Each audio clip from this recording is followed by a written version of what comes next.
On February 1st, 1959, 9 experienced hikers climbed into their tent on an eastern slope in the northern Ural Mountains. By morning, every single one of them would be dead.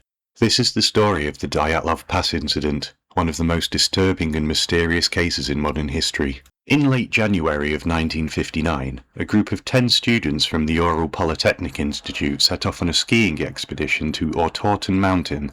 The journey was expected to last around 16 days over a distance of roughly 250 miles. They were all experienced hikers and skiers, and they were led by 23-year-old Igor Dyatlov, who was in charge of making decisions on where to make camp and take breaks.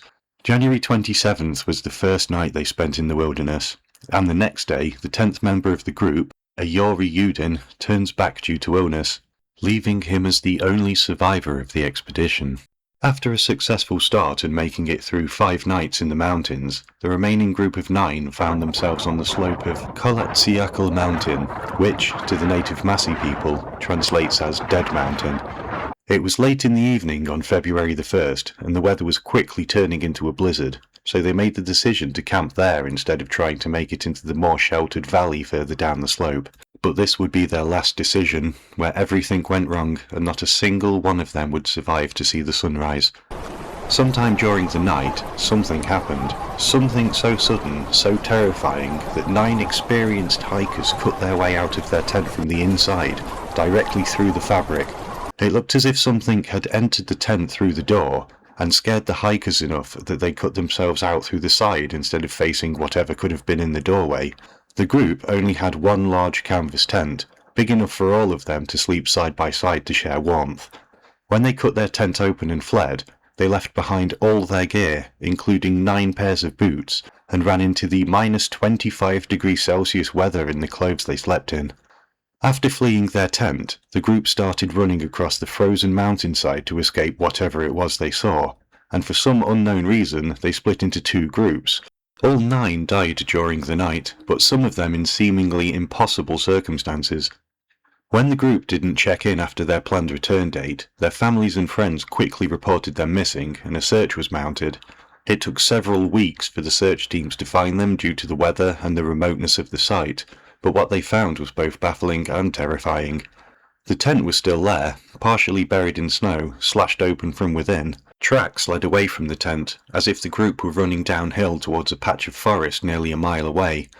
The footprints faded off after a while, but it wasn't long before they found one of the groups. The first 2 bodies were found under a cedar tree at the edge of the forest. They were barefoot, wearing only underwear. Their hands were burned, as if they were frozen and gotten too close to the fire. Above them, branches were broken up to 15 feet high, as if someone had climbed the tree in desperation. Beneath the tree were the remains of a small fire.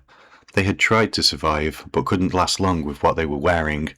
3 more bodies were discovered between the tree and the tent, including Igor Dyatlov himself. They were positioned as if trying to return to camp. The official cause of death for these 5 was recorded as hypothermia. Simple and brutal, but explainable. The remaining 4 would not be found until months later, buried deep under snow in a ravine. And this is where things get truly strange.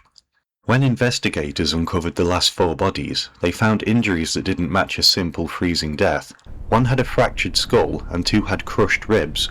The force required to cause these injuries was compared to that of a car crash, yet there were no external wounds. No cuts or bruising, no sign of a fight or defensive wounds. It's as if something immense had pressed against them, but without breaking the skin.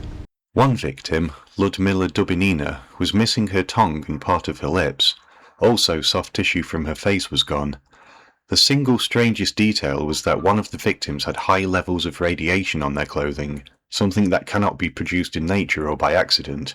Reports from nearby witnesses described strange orange lights moving across the sky around the time of the incident.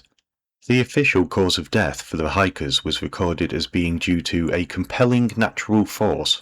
No further clarification was given, and the files were classified. In 2019, Russian authorities reopened the case. Their conclusion? A small slab avalanche likely damaged the tent, forcing the group to flee in the dark. Disorientated and undressed, they succumbed to hypothermia. The severe injuries were possibly caused by a fall into the ravine.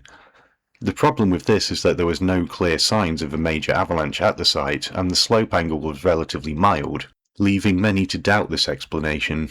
Still, an avalanche remains the most widely accepted theory, because the alternative is much more unsettling. What could possibly appear in the entrance of a tent that would make 9 people cut themselves out of the side and run into minus 25 degrees Celsius weather in their underwear?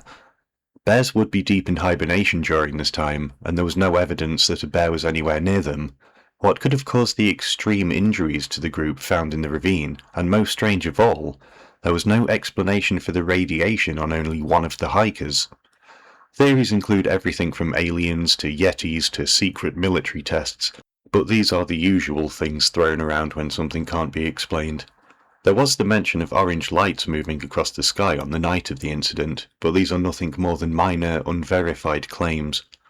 So what really happened on the night of February the 1st on the Dyatlov Pass, and how could so horrific and unexplainable injuries occurred?